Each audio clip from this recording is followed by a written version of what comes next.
Bom dia a todos. Bom dia aos senhores senadores. Eu queria agradecer o convite em nome da Secretária Nacional do Consumidor.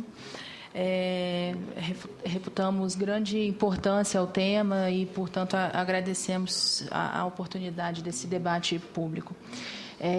Eu vou tentar ser bem objetiva nos dados. A Secretaria tentou focar sob a perspectiva dos PROCONs, aquelas demandas que chegam à ponta, que tipo de problema que afligem os consumidores. Foi demonstrado alguns dados aí sobre a questão de satisfação dos consumidores em relação aos serviços de plano de saúde. Obviamente, né, então a gente vai dar um cenário de quem não está satisfeito, porque quem vai ao PROCON é quem não está satisfeito. E eu queria começar dizendo uma coisa que eu acho que é bastante importante, aproveitando o gancho na fala da doutora Arlindo, que é no sentido de que, do ponto de vista da elaboração da política pública, não é possível relativizar dado de SINDEC, os dados da defesa do consumidor. Essa análise, fazer uma relação direta da quantidade de clientes e usuários de serviços com a proporção de reclamações do PROCON, não é uma proporção justa, porque eu trouxe alguns dados do SINDEC para os senhores. São 24 PROCONs estaduais integrados, 220 PROCONs municipais e 461 postos de atendimento em todo o Brasil. Né?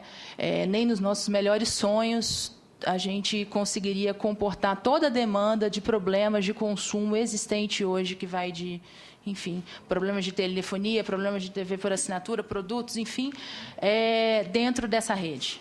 Os PROCONs, em sua maioria, não têm estrutura suficiente para, por exemplo, fazer atendimentos pelo telefone, pela internet. Então, obviamente, a demanda reprimida é muito significativa. Então, essa proporção ela não deve ser feita dessa forma, e é algo que a gente insiste, né, nesse tipo de debate. Isso é muito importante que fique claro.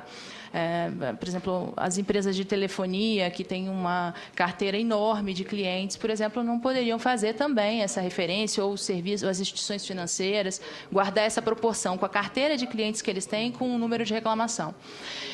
O importante, nesses casos, é realizar uma análise qualitativa dessas demandas, ou seja, efetivamente o que elas significam e se elas são resolvidas ou não. Eu acho que esse é um ponto fundamental. E, nesse aspecto, apesar de eu não ter trazido esse dado, as demandas envolvendo a área de saúde têm um menor índice de resolutividade nos PROCONs. Esse é um dado que é bastante importante.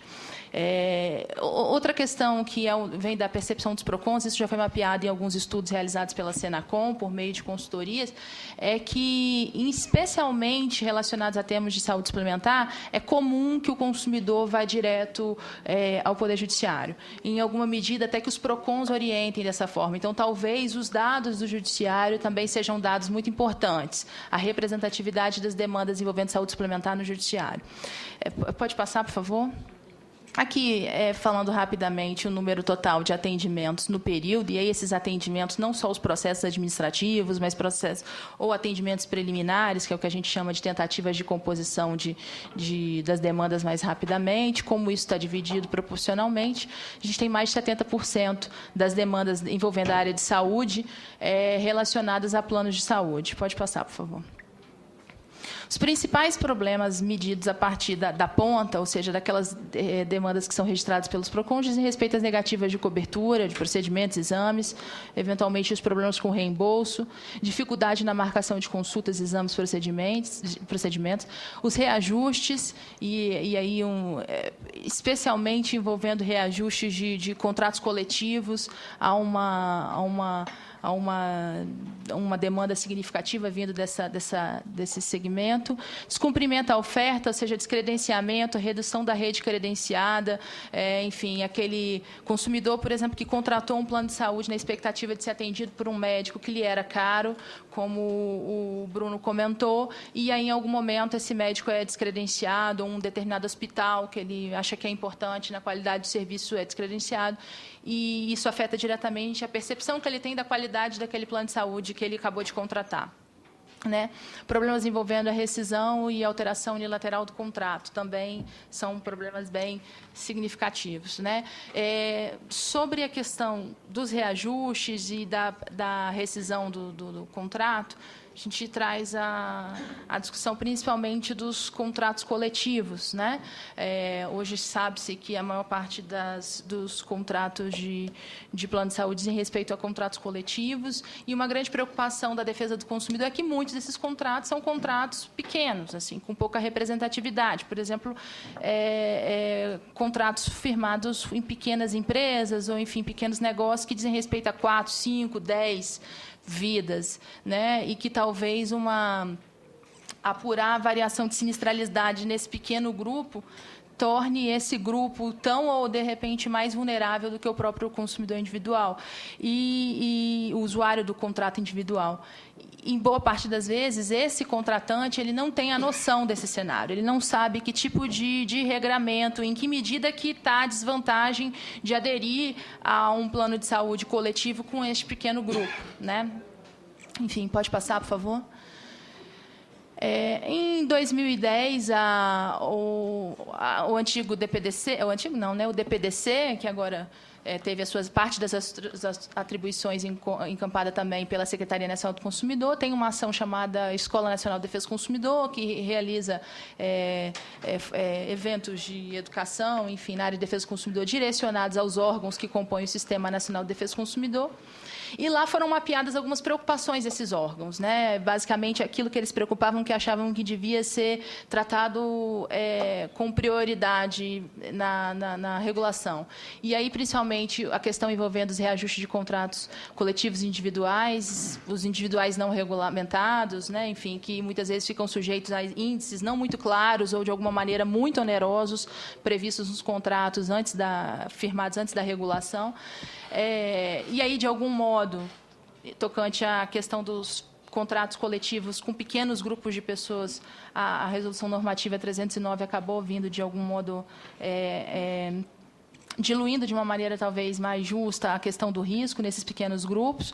Uma preocupação muito grande é da sustentabilidade do contrato, ou seja, se eu tenho uma análise muito complexa de como é que deve ser a remuneração dos serviços e a composição dos custos, de modo que tenha a sustentabilidade das operadoras e das redes, né? Como é que fica o cliente, o consumidor nessa perspectiva, né?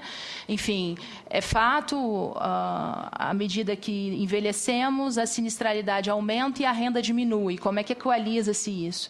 É algo muito complexo. Outro problema diz respeito à negativa de cobertura, principalmente tocante à exclusão de algumas coberturas no rol de coberturas da ANS, limitação temporal de alguns tipos de consultas e tratamentos, enfim, limitação temporal nos atendimentos de emergência também, essa é outra preocupação.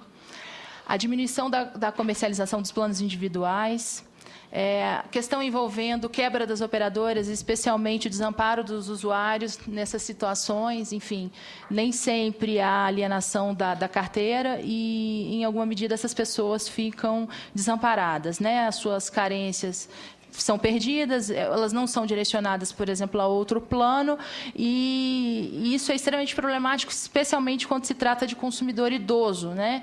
Que todos nós sabemos não é o público preferido das operadoras, até pela questão da sinistralidade. Então, sob essa perspectiva, a gente tem um público ainda mais vulnerável, que, enfim,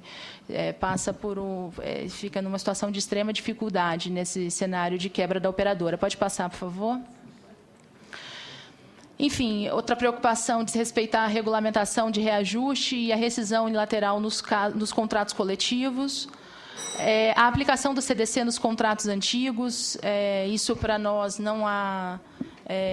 a defesa do consumidor entende que não há nenhuma justificativa que, enfim, de algum modo afaste ou tende pelo entendimento do afastamento da aplicação do Código de Defesa do Consumidor aos contratos, é uma relação de consumo como qualquer outra. Enfim, a ausência de estabilidade ou a manutenção da qualidade da rede assistencial, essa é uma grande preocupação, né? Tal como eu disse no início, o receio de que eu tenha uma rede assistencial atrativa no início, eu capto a minha carteira de usuários e, em alguma medida, isso vai se desmantelando, e essa é uma preocupação dos consumidores. Muitos se queixam disso, né? Estão no decurso de um tratamento e tem um médico descredenciado, e para o consumidor pouco importa se o próprio próprio médico se descredenciou, se foi a operadora, ou enfim. Para ele, isso não faz muito sentido. A única sensação que ele tem é que aquela relação de confiança que ele tem com um médico, com quem ele vinha sendo atendido, ou, enfim, de algum modo se vê quebrada no meio desse caminho, né? E uma outra questão que toma bastante a nossa preocupação são os cartões de desconto. Enfim, é algo que surgiu e que a gente precisa olhar com muito cuidado, ainda que, obviamente, eles não tenham nenhum tipo de registro e, portanto, de algum modo, saiam da alçada da ANS. Então, esses são os pontos que a Senacom gostaria de trazer para contribuir no debate. Estamos à disposição para, enfim, para a discussão dessa matéria de tamanha importância. E gostaria de só registrar, por fim, que nós entendemos que não faz sentido discutir a temática de saúde suplementar fora de um contexto da própria política de saúde, né? Enfim, o enfoque deve ser a manutenção, a prevenção de saúde de um modo geral, e isso não está desassociado uma coisa da outra. Para nós, esse debate é bastante importante. Então, é isso. Eu gostaria de agradecer. Enfim, eu concluo a minha apresentação.